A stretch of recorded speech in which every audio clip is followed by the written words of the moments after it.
Hello everyone.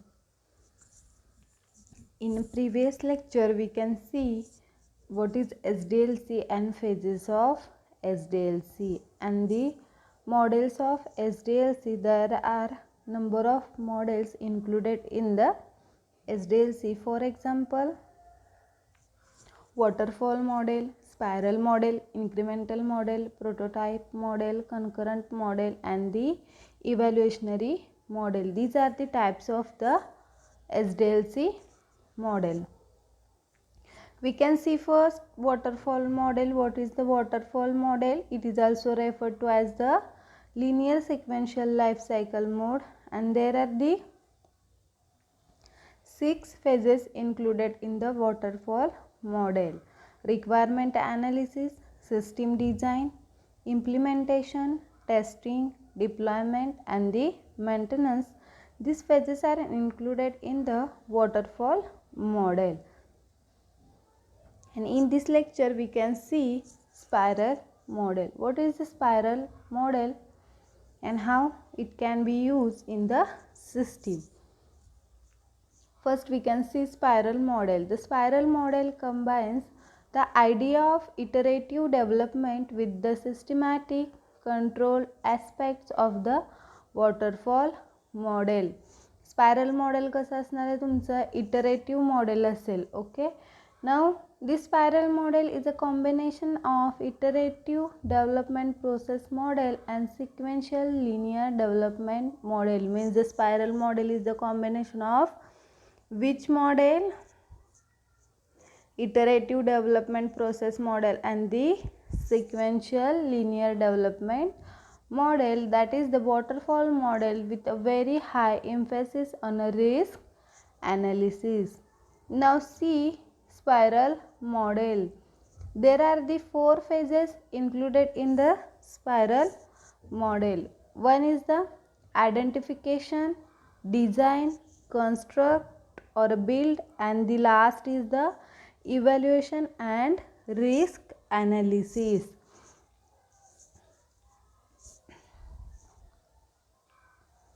Now see first identification. Identification means this phase start with the gathering the business requirement in the baseline spiral. म्हणजेच काय असणार आहे? Identification is the first phase in the spiral model.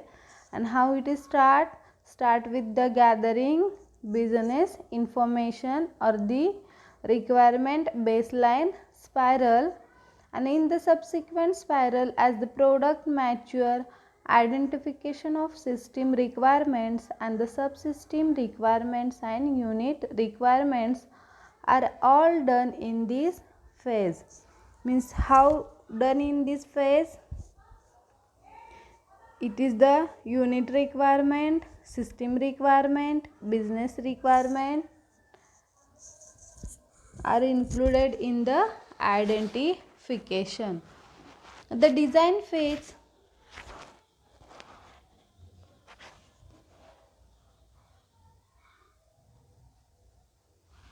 Identification फेजमध्ये काय होणार आहे?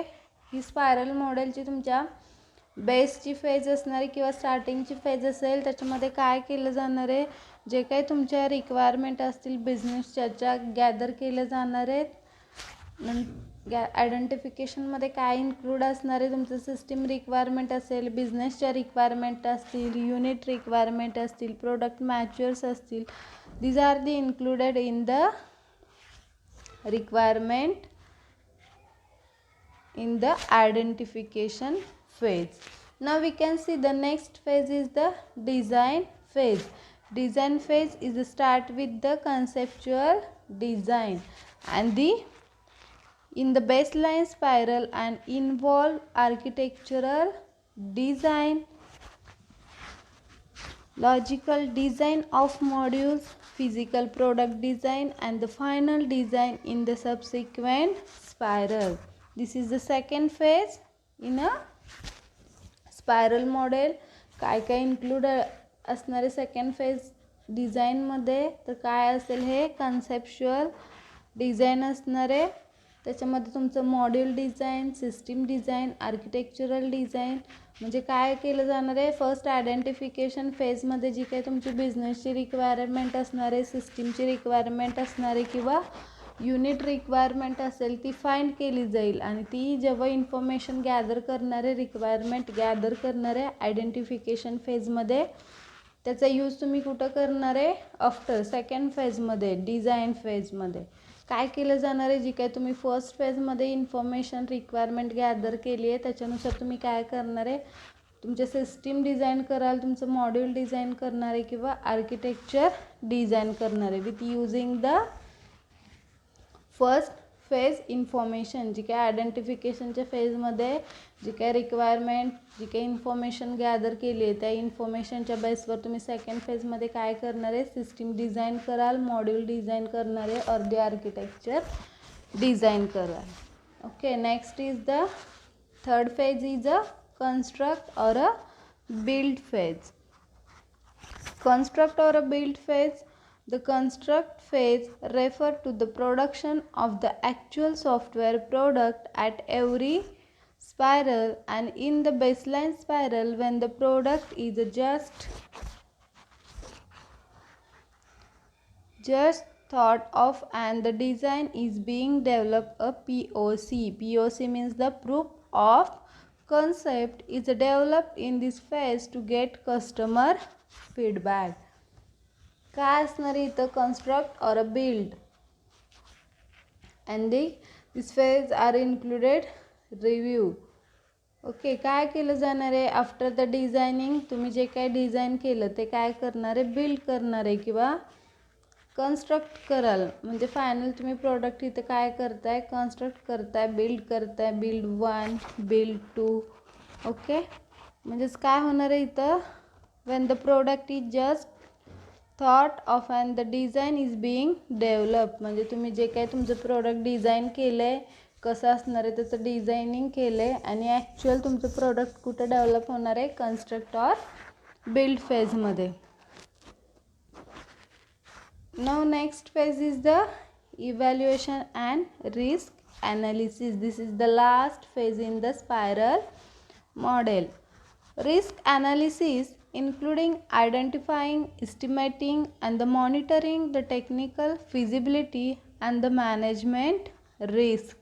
काय केलं जाणार आहे रिस्क ॲनालिसिसमध्ये, रिस्क ॲनालिसिस इन्क्लूड काय काय इन्क्लूड असेल, the identifying, estimating and the monitoring the technical feasibility and the management risk. ज्या काही टेक्निकली फिजिबिलिटी असतील आणि तुमचे मॅनेजमेंट रिस्क असतील त्या आयडेंटिफाय केल्या जातील, इस्टिमेट केल्या जातील आणि दी मॉनिटर केल्या जाणार आहे. Such as a schedule, slippage and the cost overrun. After the testing the build, at the end of first iteration the customer evaluate the software and provide feedback. इथे काय होणार आहे तुमचं, जेव्हा तुमचं आफ्टर टेस्टिंग नंतर तुम्ही काय कराल, the build at the end of the first iteration. तुमच्या लास्ट फेजमध्ये काय होणार आहे, तुमचं प्रोडक्ट बिल्ड झाल्यानंतर इथं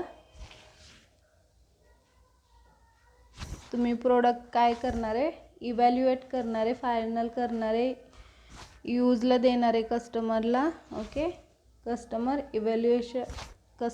इव्हॅल्युएट्स the software and the provide feedback. आणि कस्टमरचा फीडबॅक तुम्ही इथे घेणार आहे की तुमचं सॉफ्टवेअर कसं आहे किंवा तुमचं प्रोडक्ट फायनल काय असणार आहे. ओके, इव्हॅल्युएशन अँड रिस्क ॲनालिसिसमध्ये काय होणार आहे, ज्या काही तुमच्या रिस्क असतील किंवा जे काही शेड्यूल असेल ते इथं मॉनिटरिंग केलं जाणार आहे, तुमच्या रिस्क ॲनालिसिस केले जातील, मॉनिटरिंग केले जातील and the customer feedback. Actually तुम्ही इथं इव्हॅल्युएशन अँड रिस्क ॲनालिसिस फेजमध्ये काय करणार आहे, जे काही तुमचं प्रोडक्ट असेल ते तुम्ही तुमच्या कस्टमरला यूज करायला देणार आहे आणि तुमच्या कस्टमरचं फीडबॅक मिळवणार आहे. Okay, these are 4 phases included in the spiral model application. When there the budget constraint and the risk evaluation is important. Spiral मॉडेलमध्ये काय इम्पॉर्टंट असेल, budget constraint and the risk evaluation. For medium to high risk project spiral model कुठं use केलं जाणार आहे, कोणत्या ॲप्लिकेशनमध्ये use केलं जाईल, for medium to high risk प्रोजेक्टमध्ये long term project commitment because of potential changes to economic priorities as the requirement change with the time. तुमचं स्पायरल मॉडेल कुठे यूज केलं जाणार आहे? लॉंग टर्म प्रोजेक्टसाठी. In a long term project commitment because the potential changes to economic priorities as the requirement change with time and the customer is not sure of their requirement which is usually the case. इथं काय असणार आहे? कस्टमरच्या requirement sure नसणार आहे, ते काय होणार आहेत? चेंजेस होणार आहेत. Requirements are complex and need evaluation to get clarity. Requirement कशा असतील? टफ असतील, कॉम्प्लेक्स असतील and the need evaluation to get clarity. And the new product line which should be released in the phase to get enough customer feedback and the significant changes are expected in the product during the development cycle. काय होणार आहे तुमच्या development सायकलमध्ये? Significant changes accept असणार आहेत. म्हणजे तुम्ही काही चेंजेस तुमच्या डेव्हलपमेंट करत असताना प्रोडक्टचं करू शकता. ठीक आहे. Now we can see what is the advantages of spiral model. Changing requirement can be accommodated. म्हणजे जे काही तुमच्या रिक्वायरमेंट चेंज होतील सॉफ्टवेअर डेव्हलप करताना, तर त्या काय केल्या जाणार आहेत? अकोमोडेट केल्या जातील. तुम्ही त्या चेंजेस तुमच्या सॉफ्टवेअरमध्ये लगेच करू शकता. Allow extensive use of prototype. Requirements can be captured more accurately. जे काही तुमच्या रिक्वायरमेंट असतील ते मोर ॲक्युरेटली कॅप्चर केले जातील. Users see the system early. तुमचं युजर त्याची सिस्टीम आधीच बघू शकतो. Development can be divided into smaller parts and the risky parts can be develop earlier which help in a better risk management. तुमचं development 2 पार्टमध्ये divide केलं जाणार आहे. Risky part can be developed earlier which is better risk management. म्हणजेच काय? Development 2 पार्टमध्ये divide केलं जाणार आहे, स्मॉलर पार्ट आणि द रिस्की पार्ट. आणि तुमचा रिस्की पार्ट असेल तो पहिला रन केला जाईल, डेव्हलप केलं जाईल. त्याच्यामुळे काय होणार आहे? रिस्क चांगल्या पद्धतीने मॅनेज केली जाणार आहे स्पायरल मॉडेलमध्ये. काय काय ॲडव्हान्टेजेस होते? रिक्वायरमेंट कॅप्चर ॲक्युरेटली केलं जातात. यूजर असेल तो त्याची सिस्टीम आधीच बघू शकतो किंवा सॉफ्टवेअर आधीच बघू शकेल. Development can be divided into smaller part and the risky part. Development 2 पार्टमध्ये डिवाइड केलं जातं आहे, smaller part and risky part. आणि जो काही रिस्की पार्ट असेल तो फर्स्ट डेव्हलप केला जाणार आहे. त्याच्यामुळे काय होणार आहे? जी काही रिस्क असेल ती बेटर वेनी मॅनेज केली जाणार आहे. नाव see the spiral model disadvantages. There are the number of disadvantages in the spiral model. First is the management is more complex and the end of the project may not be known early and the not suitable for small or low risk project and the could be expensive for small project. and the तुमचं spiral model काय असणार आहे? Small प्रोजेक्टसाठी किंवा small low रिस्कसाठी नसणारे, not a suitable and could be expensive for small project. कारण तुमच्या spiral मॉडेलची प्राईस काय असणार आहे? हे एक्सपेन्सिव्ह असणार आहे स्मॉल प्रोजेक्टसाठी. Process is a complex. Spiral मॉडेलची प्रोसेस कॉम्प्लेक्स असेल. Spiral may go on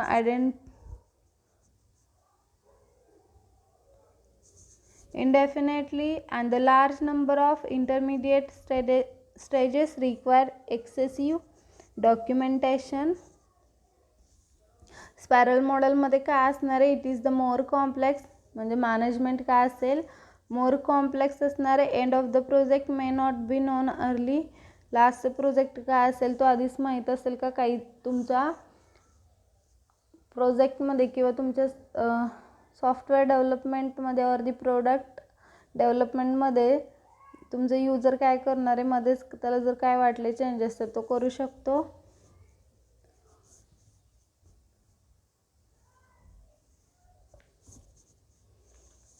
spiral model हे छोट्या बिझनेससाठी किंवा स्मॉल प्रोजेक्टसाठी सुटेबल नाही आहे आणि हे काय असणार आहे, एक्सपेन्सिव्ह असेल, त्याची प्रोसेस काय असणार आहे, कॉम्प्लेक्स असणार आहे. Okay, this is the spiral model disadvantages. Now we can see the next model is the incremental model. Incremental model is a process of a software development where the requirement divided into multiple standalone modules of the software development cycle and the process continues until the complete system achieved. काय असणार आहे incremental model is the process of software development where requirement divided into multiple standalone modules. म्हणजे ज्या काही requirement असणार आहेत त्या कशा डिवाइड केल्या जाणार आहेत, मल्टिपल मॉड्यूल्समध्ये, multiple standalone modules. And the process continue until the complete system achieve. This is the diagram of incremental model. Now we can see first the requirement, and requirement are divided into multiple parts: build 1, build 2 and build n. Number of modules will be developed in the requirement. Build 1, design and development, testing and implementation. These are the three phases included in the incremental model: design and development, testing and the implementation. First, requirement. What is the requirement in an incremental model? Requirement analysis. In the first phase of the incremental model, the product analysis expertise identifies and the requirements and the system functional requirements are understood by the requirement analysis team to develop the software under the incremental model. This phase perform a crucial role. Okay, requirement फेजमध्ये काय होणार आहे, जे काय तुमचे product analysis असतील ते काय करणार आहेत, एक्सपर्टाईज आयडेंटिफाईज अँड द रिक्वायरमेंट. जे ॲनालिसिस करणार आहेत तुमचे जे काय रिक्वायरमेंट असतील त्या आयडेंटिफाईज केले जातील. And the system functional requirement are understood by the requirement analysis team. ज्या काही तुमच्या सिस्टीमच्या फंक्शनल रिक्वायरमेंट असतील त्या कोण अंडरस्टूड करणार आहे, तर तुमच्या रिक्वायरमेंट ॲनालिसिसची टीम असेल तर त्या रिक्वायरमेंट अंडरस्टूड करतील.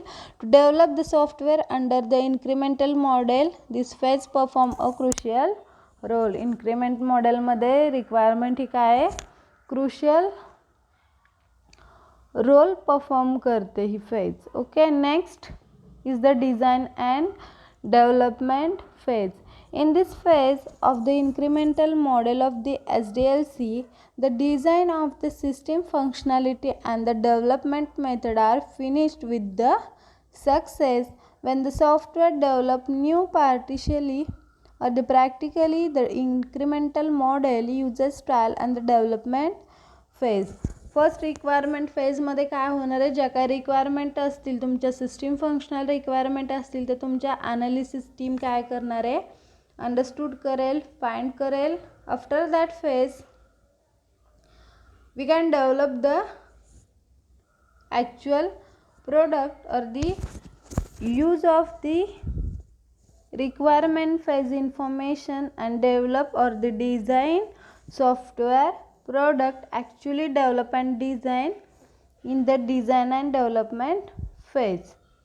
म्हणजेच काय होणार आहे, जी काय रिक्वायरमेंटमध्ये आयडेंटिफाय केलेली इन्फॉर्मेशन असेल ती तुम्ही यूज करून काय करणार आहे, तुमचं प्रोडक्ट डिझाईन कराल, डेव्हलप कराल. कोणत्या फेजमध्ये, design and development. After that phase we can see the testing phase. In the incremental model, the testing phase checks the performance of each existing functions as well as additional functionality. In the testing phase, the various methods are used to test the behavior of each task. काय केलं जाणार आहे, actual product तुम्ही design develop केल्यानंतर ते taste केलं जाणार आहे. तर टेस्टिंगच्या वेगवेगळ्या मेथड यूज केल्या जातील आणि तो प्रोजेक्ट ते सॉफ्टवेअर व्यवस्थित रन होतं आहे की नाही ते टेस्ट केलं जाणार आहे टेस्टिंग फेजमध्ये.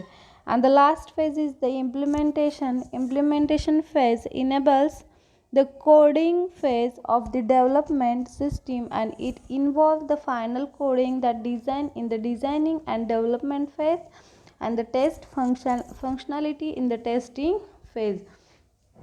टेस्टिंगमध्ये जर तुमचं प्रोडक्ट व्यवस्थित टेस्ट झालं तर तुम्ही इम्प्लिमेंटेशन फेजमध्ये काय करणार आहे, ॲक्च्युअल ते प्रोडक्ट तुम्ही तुमच्या कस्टमरला यूज करायला देणार आहे. Okay, now these are the phases of the incremental model: requirement, development, designing and development, testing and implementation. Now we can see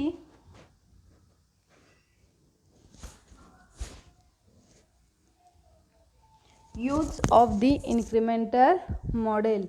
When the requirements are superior, a project has a lengthy development schedule, and when software teams are not very well skilled or trained, and when the customer demands a quick release of the product, you can develop prioritize requirements first. Incremental मॉडेलमध्ये काय होणार आहे, ज्या काही requirement असतील त्या superior असणार आहेत. And the project is a lengthy development schedule. तुमचा प्रोजेक्ट कसा होणार आहे तर त्याचं डेव्हलपमेंट शेड्यूल हे लेंदी असणार आहे, खूप वेळ लागणार आहे. आणि तुमचे जे काही टीम मेंबर्स असतील किंवा सॉफ्टवेअर टीम असेल ती काय असणार आहे, स्किल पर्सन नसतील त्याच्यामध्ये किंवा त्यांना ट्रेनिंग दिलेलं नसणार आहे, ट्रेन पीपल नसतील. Wien customer demand a quick release of product, आणि कस्टमरची रिक्वायरमेंट काय असते तर तुमचं प्रोडक्ट क्विकली रिलीज केलं जावं. You can develop prioritize requirement first. प्रायोरिटीनुसार तुम्ही काय करणार आहे, रिक्वायरमेंट रन करा. These are the use of incremental model. Now we can see advantages and disadvantages of the incremental model. First we can see advantages.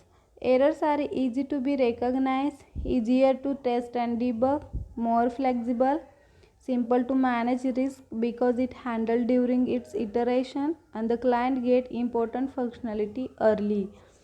काय केलं जाणार इथं, एरर्स असतील त्या इझिली रेकग्नाइज केल्या जातील, फाइंड केल्या जातील. टेस्टिंग आणि डिबग इझिली केलं जाणार आहे.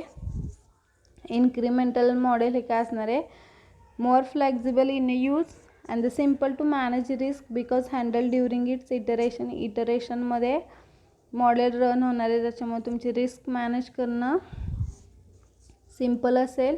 And the client get important functionality early. तुमचं क्लायंट काय करणार आहे, the client gets important functionality early. These are the advantages of incremental model. Now we can see the disadvantages of the incremental model. Need for good planning, total cost is high, well defined module and interfaces are needed. Disadvantages काय असणार आहे, need for good planning असणं गरजेचं आहे, ते नसणार आहे इथं. Total cost is high, cost काय असणार आहे इन्क्रिमेंटल मॉडेलची हाय असेल. Well defined module, interfaces are needed, interface असणं इथं गरजेचं आहे मॉडेलमध्ये. These are the disadvantages of the incremental model. In this lecture we can see the spiral model. What is spiral model? 4 phases of the spiral model and advantages and disadvantages of this spiral model. Next model is the incremental model. We can see phases of the incremental model and the advantages and disadvantages of the incremental